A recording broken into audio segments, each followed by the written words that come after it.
What is that monstrosity and why is it in the living room? It's a time machine.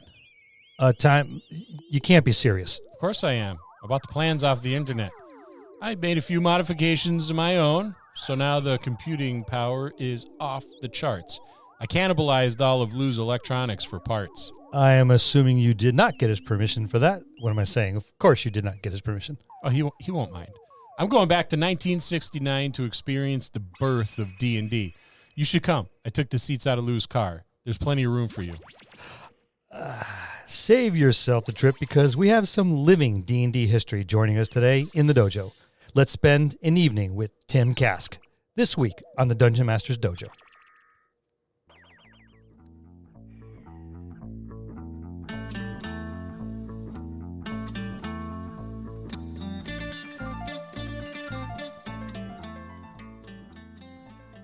Hello, and welcome to another episode of the Dungeon Masters Dojo podcast.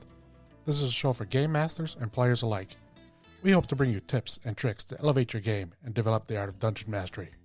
I'm your host, Louis Aponte, and these are your Dungeon Masters, Scott Labby and Bill Robitaille. Let's enter the dojo and see what they have in store for us today.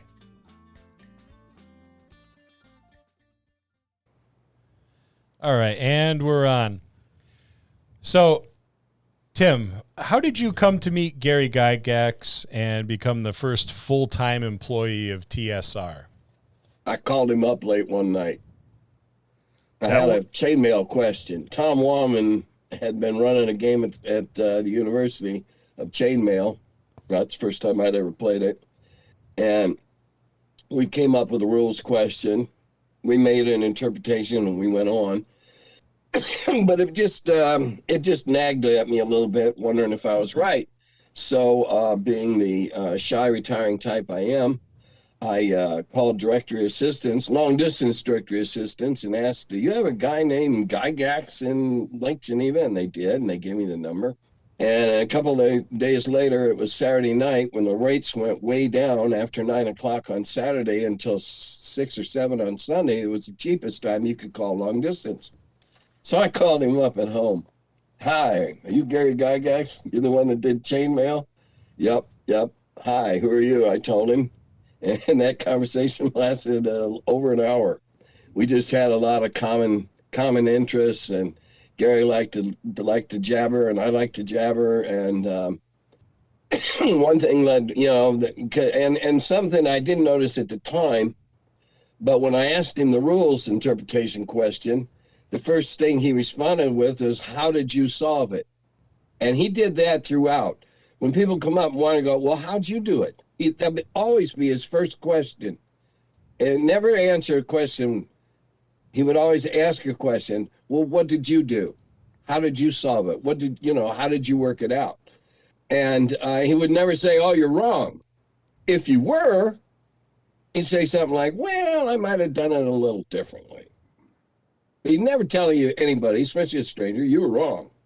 Because he loved gaming, and we talked about games and gaming, and I've been playing games since 6th grade in Catholic school, and he'd been playing games forever and ever, and a couple, 3 conversations led to Dare to come up to Gen Con in Lake Geneva, and I did in 74, and didn't get a room or anything like that. I didn't know, my butt from second base.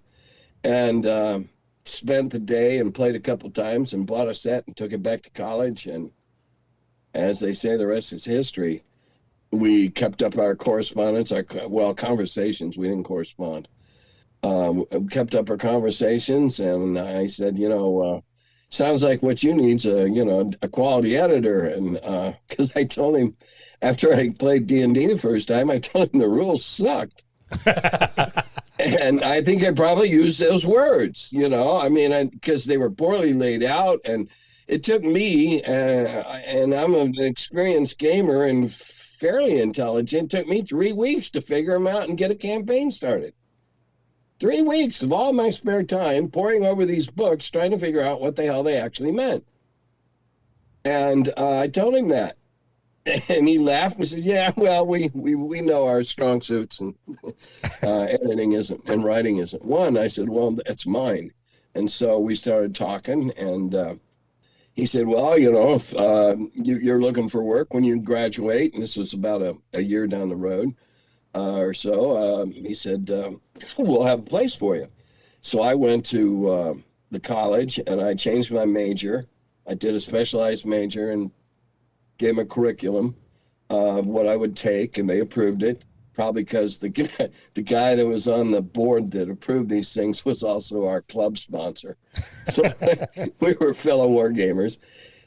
And so I took a bunch of classes across a bunch of disciplines and graduated and went to Lake Geneva and went to work. We had talked about taking the strategic review and making it into what became Dragon and Little Wars. These were all just, if you do this, yeah, we can do that. And so they were just like maybe what ifs, possibly we could, maybe, type talk back then. And then I went to work and we started to do them. And in the meantime, we were an unofficial playtest group. They didn't, when I say unofficial, they were official. They just didn't know they were being used as guinea pigs by me and Gary because we tried out a lot of rules on them. And oddly enough, I had a great bunch of guys because they wrote a couple of the other, one of them wrote the Druid, and one of them wrote one of the other, the initial early player characters came from two guys in my group in Carbondale. So yeah, it's kind of like, wow, we had a little super group going down there of a sort, like they had going in Lake Geneva. Excellent. And then I graduated and left, and that was that. So what was it like in the early days of D&D and TSR? Well, those are two separate things. All right, let's start with TSR then. I mean, we already started on part of it, so dark because we were in Gary's basement. And we had 100-watt light bulb. Well, it's gaming. It's always in the basement with a 100-watt light bulb. So I hear you. It was a true story. I know it sounds like Pilgrim Days or something. But we had sawhorses and pieces of plywood for big tables. And when we had to collate games, we used the dining room table upstairs in his dining room because he had a table big enough to seat all his family and a couple more. So that's how we'd walk around the table picking up pieces and collating the games. But it was dark in his basement. I only worked there half days. My wife, Cheryl, worked at the county hospital second shift. So I generally went home. I left, about 1:30 or 2 every day. And I went home and I worked several hours at home. The back bedroom was my other office with my desk and my typewriter and everything. And so I took care of my daughter until she went to sleep, and then I went to work. That's how the boulet got done during the middle of a Saturday Night Live rerun. Then what about D&D then? The early days of D&D. D&D was Wild West and woolly. And because the rules were so badly written, it's so difficult to understand because, and I was also a miniaturist, and these were written for miniatures players. Nobody else could have possibly understood what was going on at the time. Because nobody else used figures. They didn't personify chits on a game board. Okay, I mean, you didn't do that. And, excuse me, I have a dry throat. Everybody was making wild-ass interpretations of the rules and trying this variant out and that variant. And it was still going on when I got to TSR in the fanzines. And we were constantly peeing on brush fires in the fanzines. Oh, no, we don't want to see that in the end of the game, spell point systems. Oh, no. And then the A&E people got crazy, and the people out on the East Coast, they really took to that girdle of sex change. And then they had girdle of sex change and orientation change, or just orientation. They had all these girdles that were really down a dark alley we didn't want to go in. All right, this was 70, 71, 72. We really didn't want to go into that dark alley. Well, this is what happens when games are played in cellars with 100-watt light bulbs. No, they're created there. They're created there. Yeah, that was 75, 76. We spent a lot of time doing stuff like, discouraging that kind of thing, or we would publish a better interpretation or a reinterpretation of a segment of a rule or something like that would then quash what was going on. For instance, the Boule has a particular fondness for dwarven ponies. Yep. It's written into the description because somebody somewhere in a fanzine figured out that somewhere they had Welsh underground ponies. Back in the 17th century, the Welsh used ponies underground. Therefore, the dwarves must have underground ponies. And so all of a sudden, the game, and when I say the game, I mean in a national sense, the game, all the places it was being, all the nodes in the web that it was being played in, was overrun with dwarven ponies. So I created a monster that liked them and would chase them down in open territory and kill them and eat them. And in that, and not just the Boule, but in that and other ways, we tamped down stuff that we really didn't think was going to be good for the long-term survival of the game. I remember reading that in Dragon Magazine, one of the very early editions. It was like the ecology of the Boule, and it mentioned its fondness for dwarven ponies. Well, the Boule got introduced a month early because there was a mistake. Back then, when we did ads, you had to actually send the film negatives through the mail, and occasionally the mail got mangled. And in this case, a half-page ad got mangled. And so I went home that weekend on Saturday night and came up with the Boule. I went to Gary earlier in like on Thursday or Friday, and I said, "Oh, yeah, I got a half page I got to fill. My creature features is going to start early." And I got the bag of monsters out of the drawer, and I said, "Which one of these hasn't been statted out yet?" And the Boule, the bullet, they called it, was one of a couple. The other two were really stupid in that original bag. They were just like stuff from Japanese horror movies. Silly. So he said, I said, "What's it done?" Well, he said a couple of times it's run down the hall and knocked everybody over. And that's why I got the name Bullet, because of its shape, and it would just run at high speed down the hall, knocking people, like 10 pins. I said, fine. And so that's how it became the Boule, because I didn't like the French at the time. Didn't like France. And we were making, in the States, we were making fun of the French all the time. And heard the Land Shark on Saturday Night Live, and had already decided it was going to eat dwarven ponies. So all that weird shit coalesced in my back bedroom in Calvin, Wisconsin, and became the Boule. I called up Dave Sutherland. I said, "We're taking the bullet and we're making it in. Can you give me a drawing?" So he gave me a drawing over the weekend of the Boule reaching up into the tree, because I made him be able to go up in and reach in the trees and that. And so he whipped out a drawing for me. And the creature feature started a month early. And a lot of stuff we did up there, don't let anybody kid you otherwise, it's just as chaotic in its creation as that was. A piece here, it's something there, an impulse there, and a bad dining experience. And we came up with something, There's something to be said for jerk knee responses. Jerk knee? No, I believe that's knee jerk. Knee jerk. Knee jerk. Yes, please. You're talking to an editor here. Well, they're always calling me a jerk, so I start with that.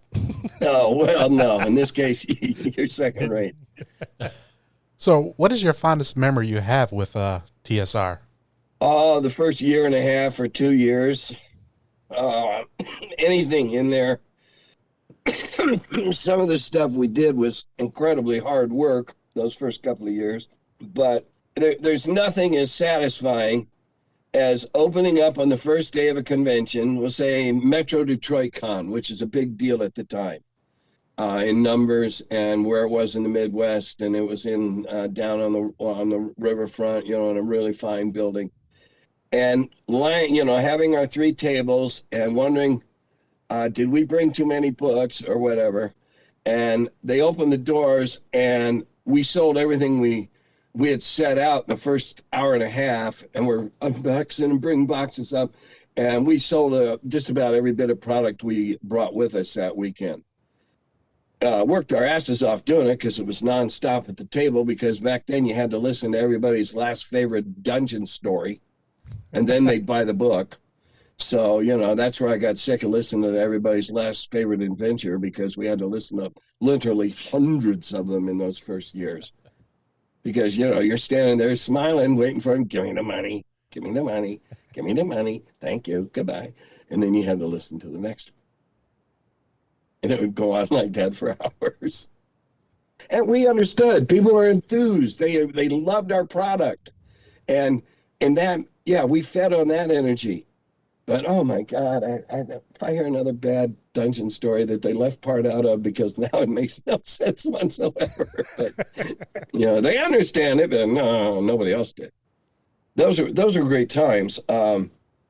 Sitting with Gary in the office in our blue sky meetings, where we just sit in there and bullshit, smoke cheap cigars and drink bad scotch, and sit in his study and think about, wouldn't it be great if we could up the print run to, 7,000. Or someday we'll sell 30,000 D&Ds and laugh our heads off. Yeah, right. Okay, sure. Just dreaming, and most of the dreams came true. So how can you not love that period of time? Good point. Putting out the supplements and having them snapped up every, bang, bang, bang, bang, bang. Starting with Blackmore, there was always a market that was hungry for the supplements. And then when we came out with AD&D and how we marketed it and which books came when, we knew exactly what would sell, who wanted, everybody would want the DMG, whether or not they were a dungeon master or not. They want to know if there's any tricks in there that they need to know about. So we sold it last, I believe. I think we went Monster Manual, Player's Handbook, and Dungeon Master Guide. And in turn, we sold out every one of the print runs. We knew what we were doing. And it's a little cynical in today's terms, but if you like playing the game, tough shot. It was cynical. It worked. And you're playing it today. It was good business. It was great business. I mean, we had cash coming in.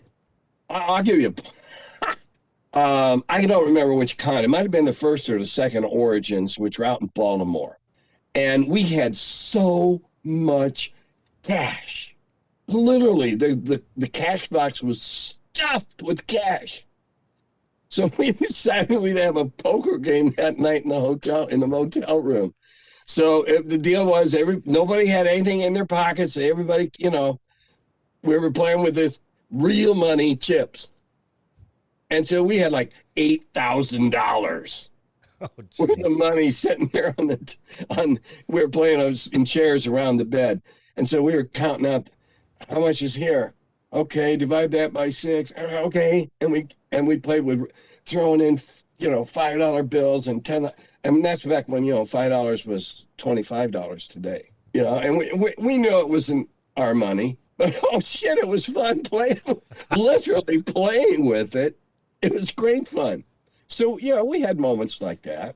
What was Gary Gygax like to work with, hang out with? Gary Gygax. Gygax, yeah. Yes. Okay.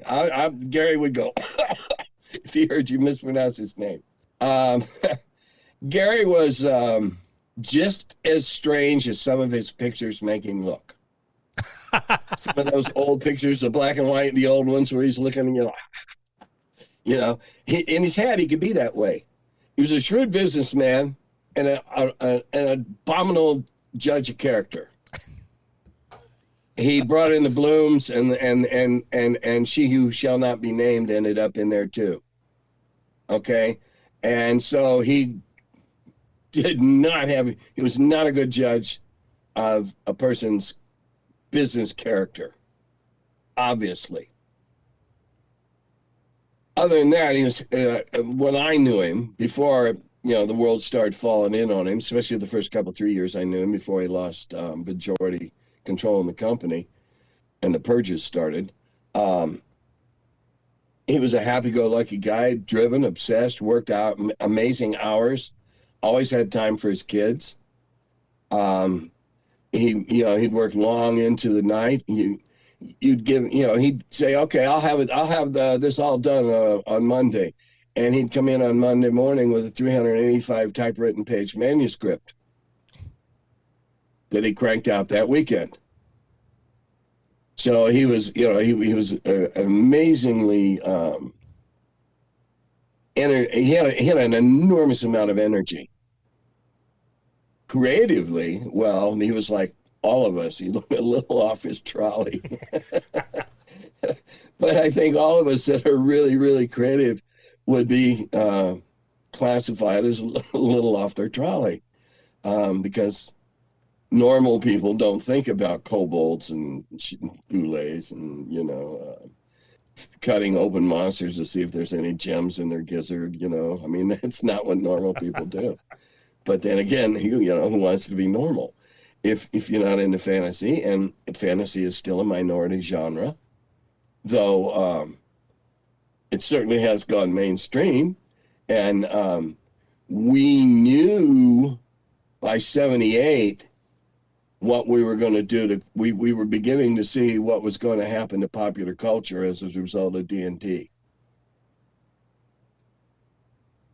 Sitting there in that second Hobbit movie, I just got all warm and gooey feeling all over, realizing this is what we made possible.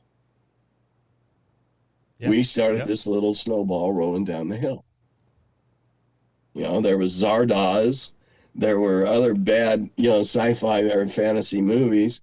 There was Star Wars, of course, but that wasn't our bailiwick. That wasn't us. Though the day we went, we had a little theater in Lake Geneva that got movies the week they came out in Chicago. God knows how, probably mob connections. I was going to say the same thing. we got Star Wars the week it came out in Chicago, Milwaukee. We got it in tiny Lake Geneva. And so Gary and I and Brian took the day off. And we went down the day it opened, because it opened like 2 days or 3 days later in Lake Geneva. I think it opened on Friday and Saturday in Chicago, and we got it on Monday or Tuesday. But we still had, for a tiny little town of 5,000 people, we had movies right away. So anyway, we walked down. It was like, 5-6 blocks, nice day.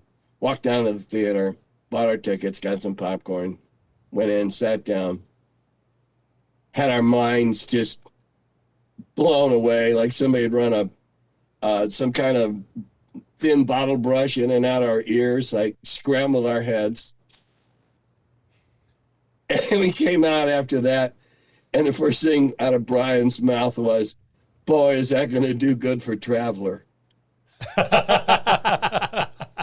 So we were always looking at the marketing. Yep. And we were glad it was going to do that, because I think one thing you can see in Gary's original strategic reviews, and in all the time I was there in Dragon, and a long time after I left before they turned it into a house organ, we believe that the rising tide lifts all boats. Make more gamers. You like that game? Fine. Isn't gaming great? And some of those people will come play your game. And some of your people will come play. And we tried to crossbreed. Yep. And Dragon Magazine was real big on everybody's games. If there was a good article on a good game, I published it. I don't care who made it. Don't care. Dragon was about gaming, not TSR gaming. Unfortunately, people couldn't dissociate the two. They thought anything they saw in Dragon must be canon law. Not the case, even though we continually said so. they still did it. So, anyway. I don't know where we were, but how it led to there. So what are your thoughts on the direction the game is going in now? This is kind of a two-part. There's a lot of heated disputes over the wokeness of the game and the loss of its original charm, and, of course, how to play D&D the right way. Well, there is no right way. The right way is the way you and your group enjoy playing it. Amen. Absolutely. Yep. I'm having a little trouble with the woke part. Now, we'll come back to that in a second. Okay. The grogs that are screaming about 5e, shut up. They're playing D&D. As a person from TSR who wrote some of the original D&D, I don't care. It's D&D. And if they're having fun, that's the whole point of playing games, is to have fun. Grogs, if you don't want to play 5e, don't. Easy peasy. Don't. Thank you. Yes. Absolutely. If you watch my curmudgeon in the cellar on YouTube every week, Which I love. I beat that horse at least once a month. Games are supposed to be having fun, and if you're great, if you're a DM and your players come back game after game after game, you're doing it right. Doesn't matter how you're doing it compared to this guy, you're doing it right because your players are coming back and having fun. In a sense, we're all a little incestuous, but not in that sense of the word. No. But now the woke. 5e prom night, give me a break. Drow are African Americans. Huh? Drow are dark because they live underground and there's, mythical crap in the background. But, they're dark because they live underground for the same reason Eloys are pale because they live underground because that's the way the author wrote them. I can absolutely qualitatively state that there was never any racial, any kind of shit that went into the formation of any of the races. Gary was not a racist. Gary used to lament that we couldn't attract more people other than screwy white guys who lived in the basement and had pen protector pockets. Okay, I mean, he bemoaned that. We strove so hard to reach out beyond that early stereotype. Nothing was done in a real world sense of racism. Nothing ever. Were there historical archetypes used? Certainly. Every author draws on what they know in creating something new. People are going, oh, you besmirched the gypsies. Well, it's funny. Just about every major culture in the world today has a clan of people that went around fixing pots, sharpening knives, stealing kids, and stealing shit. And they weren't all Romany. Now, recently, there was a dumpster fire with the individuals who were involved in the Dungeon Hobby Shop. And one of the morons that was running the name page on Facebook, which is, the one that carries the most clout, made a hideous statement to a person that identifies as a trans woman. I was approached by several trans LGBTQ people. I know a lot of them. They know I have, members in my family of various persuasions and stripes. And I was asked, oh, please, can you please address this? And so I did in my next video, which was just a couple days away. I addressed it in a very calm and measured fashion. And I made an unfortunate comment that's since been misquoted a couple of times to the effect that it meant so little to me. I don't ask to look up your skirt or down your trousers when you sit down to play at my table. You're just going to sit down in that chair over there.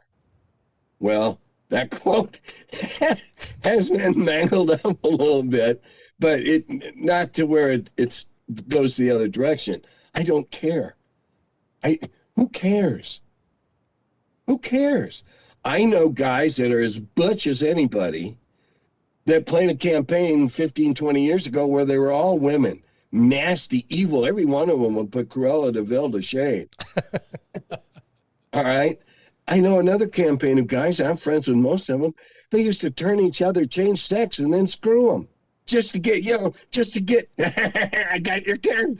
They did it, it was a little sick, but they weren't doing it in real life. They were just doing it because that's the way these guys played. And, and I don't necessarily condone it, but I don't condemn it either because they were having fun, and none of them really does any of that kind of crap in real life.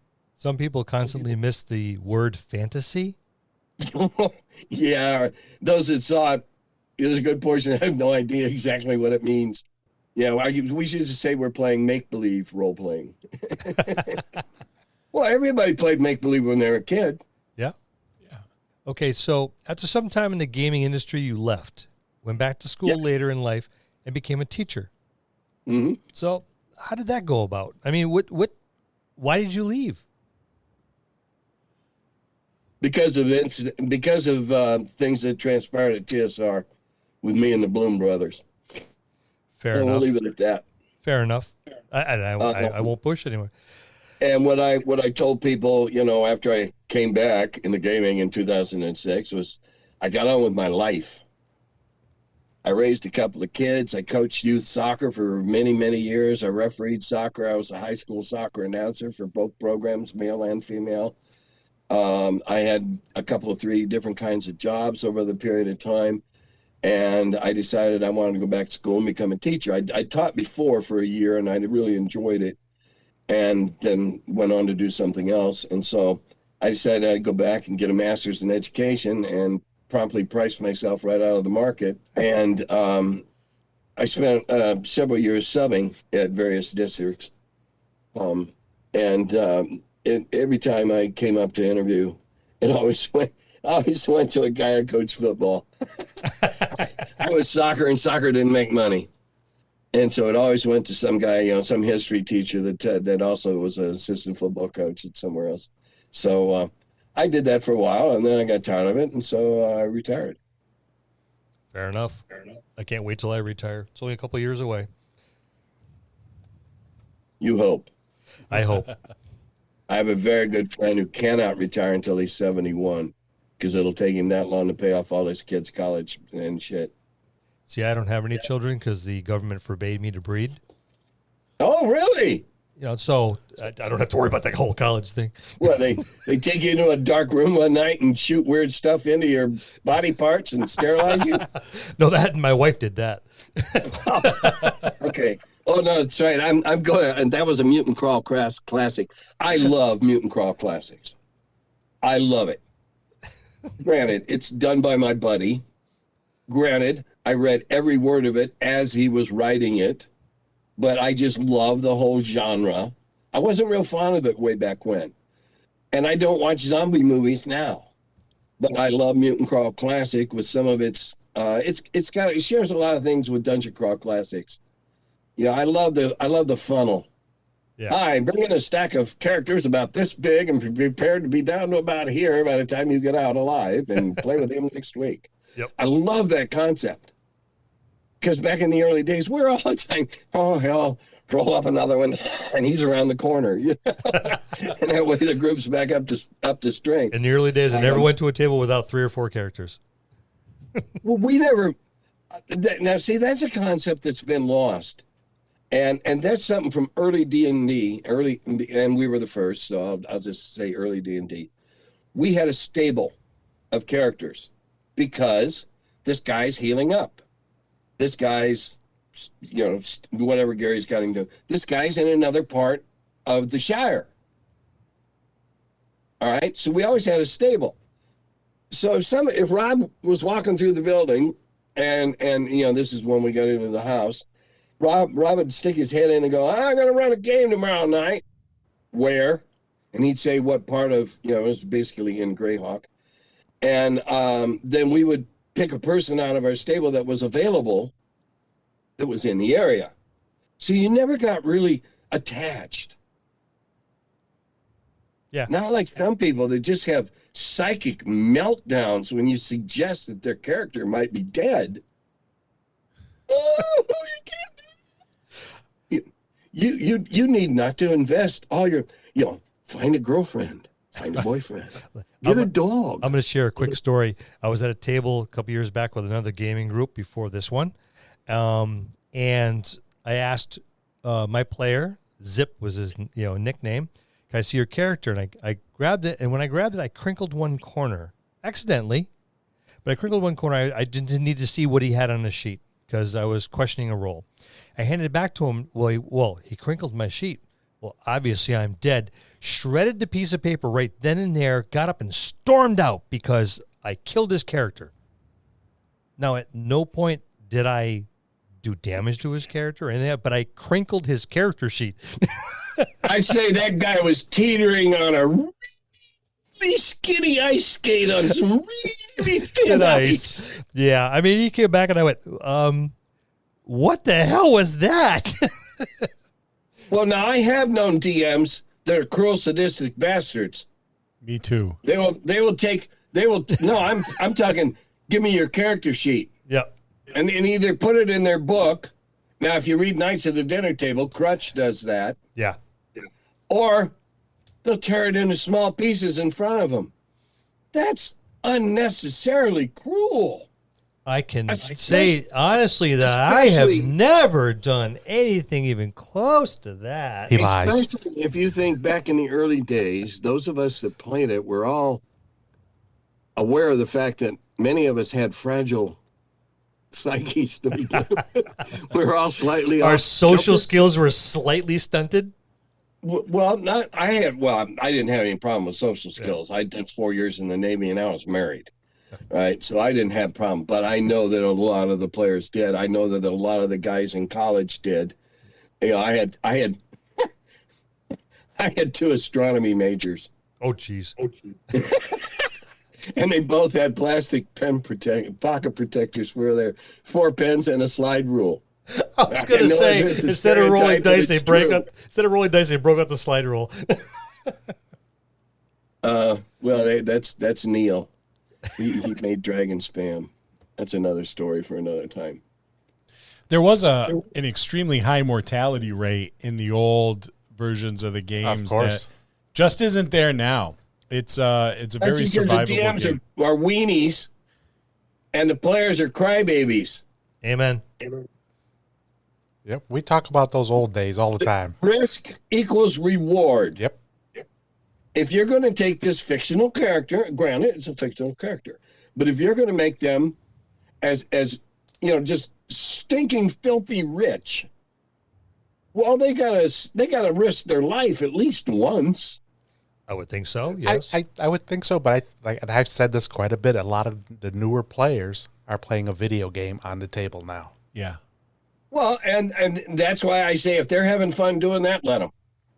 I don't have to do it. Right. See, I thought 4 was a video game because 4 took 3 hours to have an encounter with 3 orcs, and it looked to me like a video game, except it was going slower than any video game ever made, including the Atari 2600.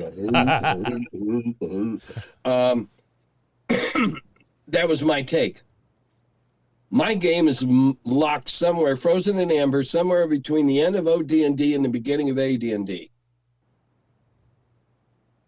And that's where it stays. I don't do clerics the way probably anybody else does clerics. I don't do spells for clerics. They say prayers. They say prayers. They can say a number of prayers of potency equal to what they would say is spells.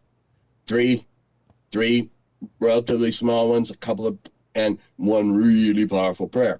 And the thing is, with my clerics, they don't have to pick them before they leave in the morning. They have them all at their fingertips. That's how, in my world, clerics make a new level by learning all the prayers of the next level while performing the tasks that. And so when they get to that level, they know them. I'm glad I'm not the only one that has that view. No. That's exactly how I ran my clerics. Yep. And my These guys all-time can favorite. attest. Yeah, I can. I've been playing with Bill for about 30 years. That's great because, say he's got a 3-2-1 and he's burned all his 3s, but he's got his 2 and his 1 left. His 2 and his 1. Well, he can burn a 2 to say a 1, to say a first level, but he can't say 2. Right. Just 1. X number of prayers of a certain potency. So it's a blanket that covers it all. Yep. Yep. That's how I ran And for decades. clerics become a whole lot more than just pill poppers and pill passers. They become effective. Yes. Oh, I've got a prayer for that. I played clerics all different. I only started doing that 6-7 years ago. Yep. No, I think my favorite all-time edition was AD&D 2.0. Well, the best thing I can say about 2.0, and not knocking it, because I didn't read it from cover to cover. What I know about 2.0 is they cleared up a lot of typos. They did a better edit job and clarified a few rules that were butchered in our versions. And I take no credit for the final form of AD&D first edition. I have nothing to do with that. I helped get it off the ground. It went to my car, and I had nothing more after that. Yeah, nope, I didn't touch 3. All those typos and all those errors belong to somebody else, not me. I had enough of my own that I have to atone for someday. Yeah. Nope, I didn't touch 3, 5, or 4 because I thought they were very video game mechanically. So I did not even look at them. I went from 2, 2.5 to right to 5. It was a long time. If you look at what the Wizards did with 5, they knew their market. Give the Wizards credit. Yeah. They analyzed and identified a market, and 5e took off. 5e sold better than any other edition ever. Absolutely. And, hats off to the Wizards. They did market research, apparently, and said, okay, here's what we need. And they tapped in, and 5e seems to me to be too easy and too much of a Monty Hall. All right. Now, if you remember the old Let's Make a Deal, then Jim Ward did his Monty Hall, HAUL. And I did that. I published that the first time in Strategic Review. A Monty Hall DM just gives away crap like he's Santa Claus at Christmas. And that's my take. Yeah, our group doesn't do that. I think we still align with the 2.5 way we give items out. We're very low magic world. Thanks to Bill and Scott here. And our whole group, and it's anywhere, I'll say from 8 to 16 of us when we go away for our gaming group. And I don't think we would play any other way, really. Well, I'm relatively low magic. In a given scenario or module that I write, there's usually a artifact level something involved. But I don't do a lot of magical swords, for instance, but I have a lot of +2 swords in my world that are just exceptionally well made. Right. Not your average blacksmith in the village hammering out and I'm not going to get into, my blacksmith is a good thing. No. It's just exceptionally well made. Damascus steel. Yep. Whatever, canister Damascus. Now that all of us have watched Forged in Fire. I was going to say you're a Forged in Fire. I was about to say the same thing, too. Oh, I watch every one I can get, I man. do, too. I enjoy it. I've binged it on Netflix several times, watched the whole season. I love it. I love just watching these. I like all those kinds of shows that show me how people do things. Gold Rush, Bering Sea Gold, Dangerous Catch. I like all those shows. I like watching how people do things. I like how it's made just to watch the machines. What guy thought up that machine that makes a paperclip? Bing, bing. What genius went into that? He must be the younger brother to the guy who did the coat hanger. Well, that was a good one, too. I still use cut up coat hangers for many things. So what happened to Gygax magazine? Gail Gygax killed it. Gail Gygax went out and filed trademarks on every possible thing she could file that would have the name Gygax on it or later on.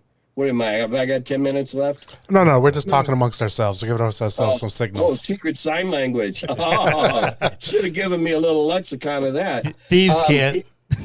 We were having a good time doing the magazine. The magazine was being well received. We were having massive problems trying to get it overseas. And if we were doing it today, we wouldn't even bother trying to get it to overseas. We'd find a distributor and we'd send them in cartons because we'd get it there quicker than the mail would and cheaper. I got a story about that. Anyway, she went and filed every single one. So basically, Ernie and Luke can't even use their own last name on any endeavor that has anything to do with gaming unless she missed it. And she filed, 74 of them. Oh, jeez. Wow. We all wonder where the hell she got the money to file all those. Yeah, those aren't cheap. Well, and we're still wondering where all the money for the statue went. But anyway, she effectively killed it. She tried to she did kill Gary Gygax at Gen Con 2 years after he had done it because she thought there was money involved in it and she should get some. Well, Indiana is the only state in the union, because I researched it, the only state in the union she could do that. So we dropped it. We didn't do it anymore. And we were just doing it as an homage to Gary, and it was fun and laughs. And I'd killed 37 people in 90 minutes, and they were waiting for more. And it was just that kind of silliness. But she wanted money. She's all about money. She's, she claimed that the will was never found. Well, now will has been found, so I don't know what happened in the court hearing on that. She's a greedy, conniving narcissist, and she effectively stopped Luke and Ernie from ever using their name on anything. Now, if she loses the lawsuit to Rob Kuntz, the only thing she has of value is all those trademarks. So if Ernie and Luke live long enough, they might get them back. Doesn't that suck? You can't use your own name? Yeah, no kidding. That's got to be hard. That was the second wife, right? Hmm? Yeah, that was his second. Yeah, Mary's still alive. Mary's a sweetheart. She put up with so much shit for so many years. She's a sweetheart. She's still alive. And Gail was the second wife. And in my opinion, is a conniving bitch. I was going to say it for you so you wouldn't get into trouble, but, that's okay. Oh, I've already had a couple. No, I'll take Gail on anytime. Well, with all that said, what are your thoughts on the attempt to revive TSR? The dumpster fire that recently took place in Lake Geneva? Yeah. Well, there's a number of factors here. Number one, and I count myself amongst these, a lot of people didn't know that museum is a for-profit organization. It's never mentioned. Myself included, many of us made the assumption that it would be, like most museums, not for profit.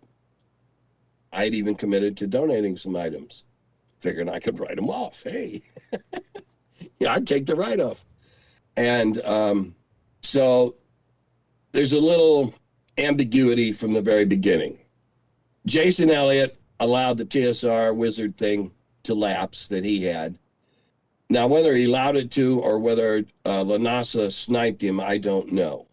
But he may have been sniped. So then the shitstorm started.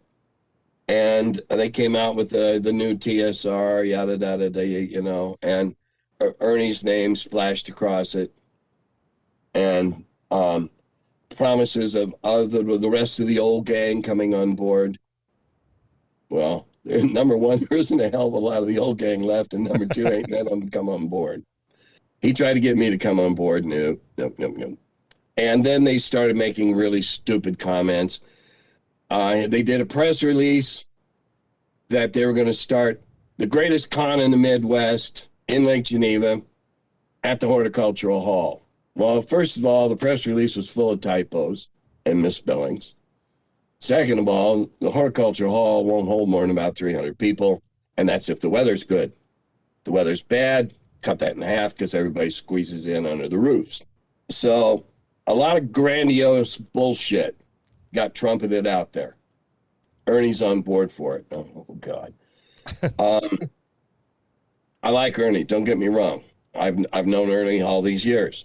Sometimes you can sell Ernie a bill of goods. And I think that may be what happened here. Then the comment was made by the person identifying as a trans woman that they did And one of the principals, then you're disgusting. Oh, come on. All right. In this woke age, you're going to do something like that. That's when I got involved with it. I think Ernie's pulled the hell out. Lanasa is still trying to do something. I got sent an invitation to come do some game convention up there. Like there's any chance in hell that's going to happen. And other than that, I don't know what they're trying to do up there or whatever. I noticed they've been busy on Facebook, showing the opening and, various boxes on display and all that kind of stuff. I have no plans to go to the museum. Even when I'm at GaryCon in March, I don't intend to drive over and look at it. Since all this happened, Mr. Lanasa's background and past actions have come to light. About the time he had 2 female employees wrestle in a tub of grits. I read something about that. He's run unsuccessfully for public office out in the Carolinas. I don't remember if it's north or south.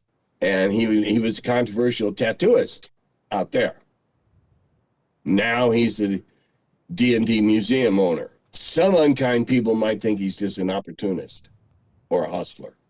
I can see how some people could see that. Yes, some people might say that. Now, I can't comment on whether or not I think they'd be likely to be right, but I haven't been sued ever. Not going to happen. So, do you still I know game? my libel laws. I know my slander laws. There you go. Everything on every week on my videos, in my opinion. In my opinion. Yeah, we've used that line a few times. Like Well, almost every episode. All the time. I don't want to be everybody thinks I chiseled this shit in stone. I don't want to be that guy. So, do you still game? Oh, hell yes. Thank God. I'm going to, now that we're back going to cons, I'm going to Game Hole in October in Madison.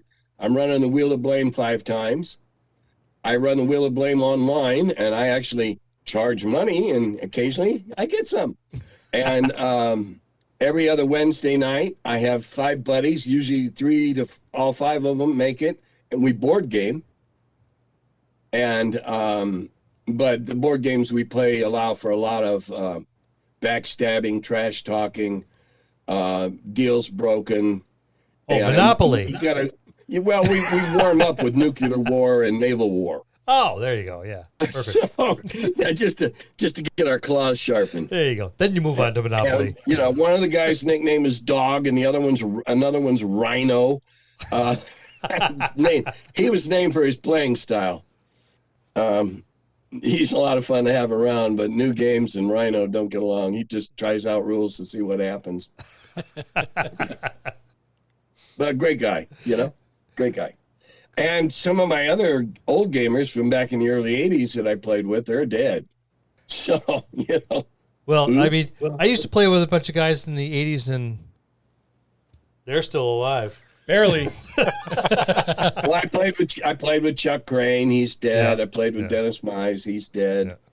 I played with a couple others here in my basement that have since passed on. So, I'm only 72. I figure I got another 10, 12 years to go. Easily. I'll send you a potion. You get 20. Oh, I beat cancer already. I might have a +8 on my die roll anyway. Perfect. Tell us about the All right, curmudgeon in next. the cellar and The cellar. the Wheel of Blame online game. Well, the Wheel of Blame, I run it the same at the cons. The Wheel of Blame is 4 to 7 players. Each player, I hand them out. I give out note cards, little note cards. Each player puts 2 things on the note card, and I tell them the fewer words, the better. Don't get upset when you give me a World War II flamethrower with a defective ignition device and I have it blow up and cook half the party. You told me it was defective.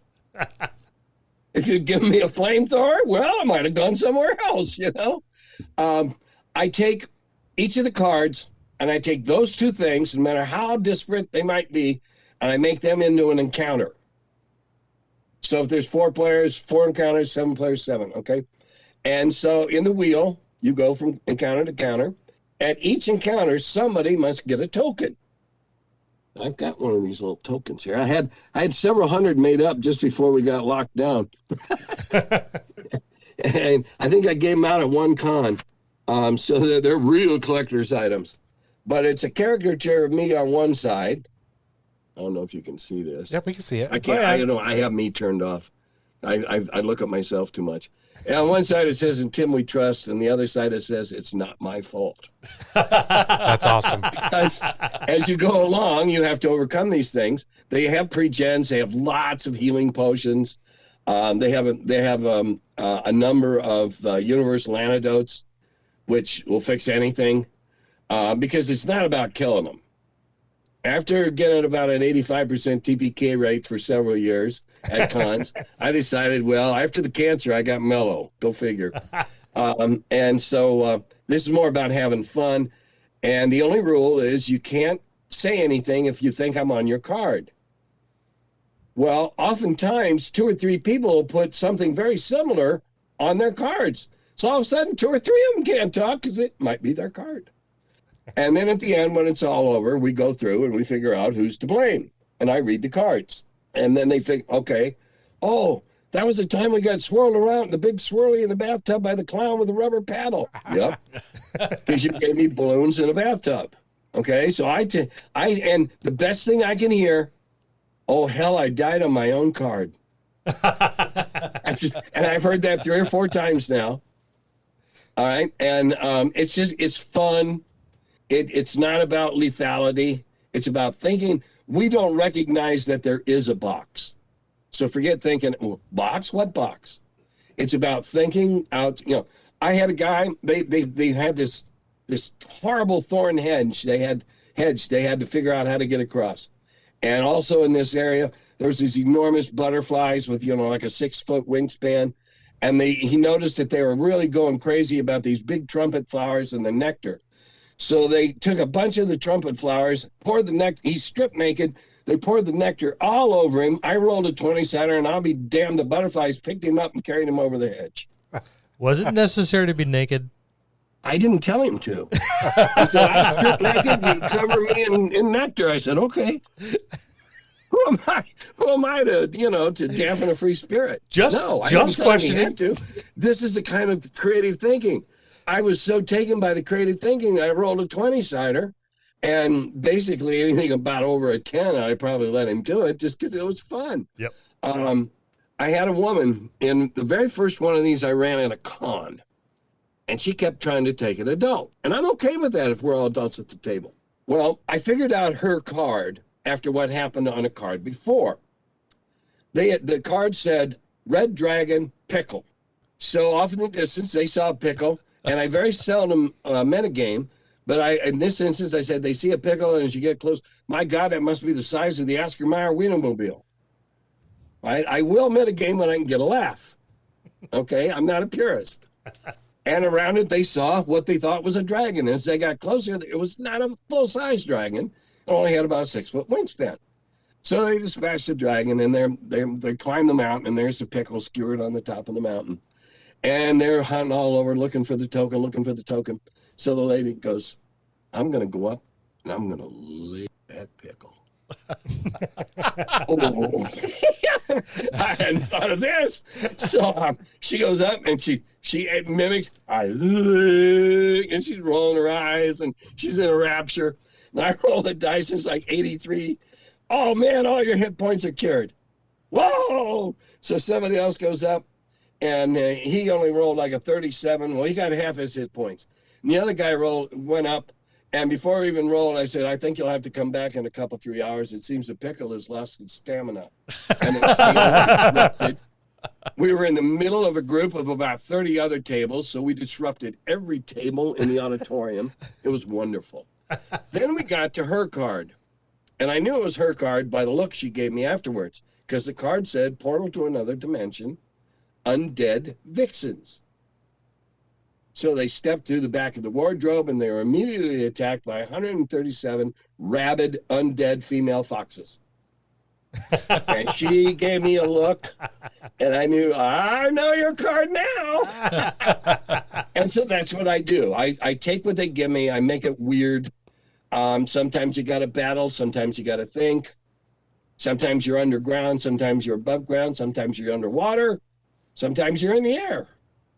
All depends on what's in the card and how my buzz is doing at the time. Well, That's awesome. Complete honesty, right? We're in the dojo. That's awesome. All right. Now, the curmudgeon. I kept going. All right. When I came back to the gaming industry in 2006, I was a guest auctioneer at Gen Con. And so a few years I did that. And when I was doing that, Frank Menser encouraged me to write adventures again and sell them to collectors, because there was a huge collector's market. So I had a hell of a racket going. I'd go to Gen Con, I'd make up, and I was putting them together with comb bindings in my basement, so they were pretty crude. Full color printing though.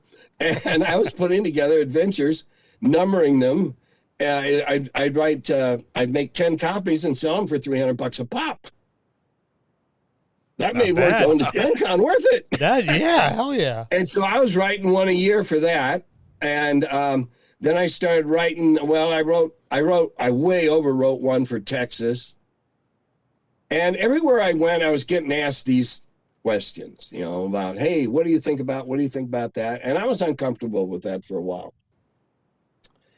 And finally, a few years back, been a while, so I've done 184 numbered ones. And there's probably another 15 before I went to YouTube that are now on YouTube. So there's probably close to 200 curmudgeons. And I did the first one as a report from a convention.